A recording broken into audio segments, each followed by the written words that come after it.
Milling Through History presents Sea Creatures in History.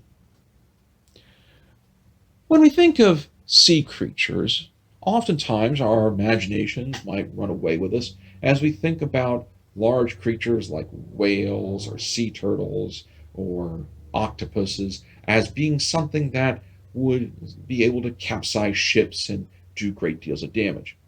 However, history is famous for recording odd, peculiar events, ones which certainly can stimulate the imagination, but also make us wonder what creatures could lie in the depths of the sea below us.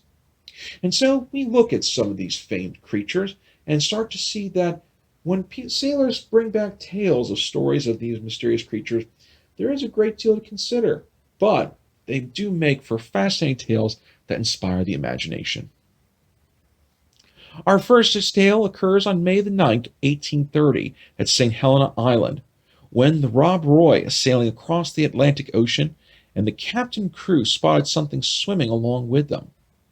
Now, according to the sailors, upon arriving in port, the crew saw a creature which they estimated to be at least 129 feet in length. The head was about 6 feet out of the water and had a large fin between its shoulder blades. Now, uniquely enough, this creature would not attack the Rob Roy, but rather, upon seeing the vessel, turned and swam away out of fear. And so, it seems as if there was something lurking within the Atlantic Ocean. But what could it possibly have been? Well, 65 years later, on July 17, 1895, Bridgeport, Connecticut would have a tale come from Captain Obadiah Donaldson, who claimed that a massive 60-foot octopus attacked his vessel.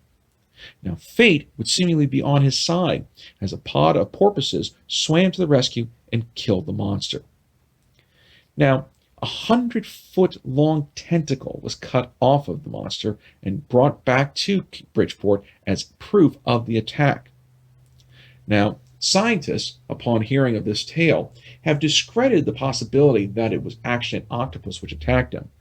But one thing they did acknowledge was that it could have actually been a giant squid, as those creatures have been known to get as long as 80 feet, if not more.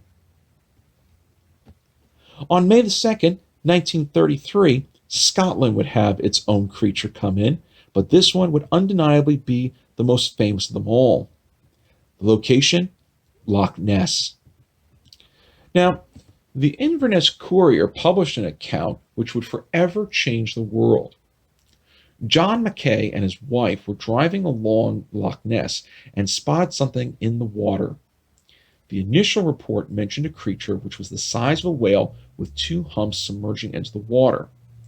Now, when the newspaper learned of the creature, the editor declared the size of the creature disqualified it from being classified as simply a, quote, creature, but instead, the more appropriate term to describe it would be monster.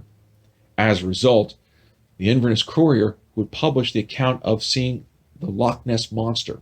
And for years, people have oftentimes looked for Nessie, as the monster is now referred to as, and sometimes a photograph does appear showing what could be potentially the monster. But Loch Ness is not the only location to potentially have a monster. On August 16, 1969, Loch Morar, Scotland, would also have its own creature. As Duncan MacDowell and William Simpson were finishing up their fishing trip, they put on some tea on the stern of their speedboat when all of a sudden they heard a splash.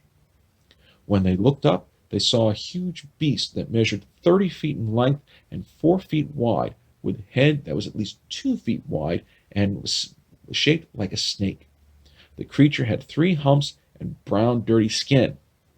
As the creature came closer to hitting the boat, the men would fire a rifle at it, and then it went into the water. Now, while no one was able to actually get an image of it, it is perhaps the most notable event of wherein a sea creature within the lochs of Scotland attempted to attack people. On August 22nd, 1972, Robin Llewellyn and Gordon Pike claimed to have been chased by a beast 5 feet tall with silvery skin, webbed feet and hands, and barbed fins on its head, legs, and arms.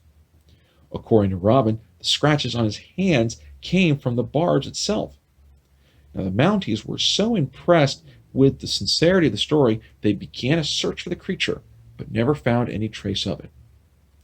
And perhaps one of the more unique stories occurred on July 5th, 1977, in St. Albans, Vermont, as Sandra Manzi and her family were enjoying a picnic along Lake Champlain.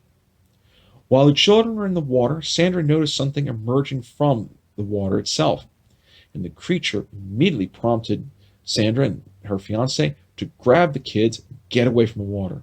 However, in their mad dash escape back into land, Sandra was able to turn around very quickly and snap off a quick picture of the creature, which was rather unique and is the only image of Champy, the monster of Lake Champlain.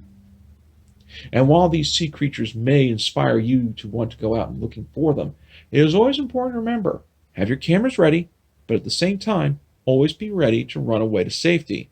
For the last thing you want to do is find yourself on a story of milling through history as the unintended victim of a monster.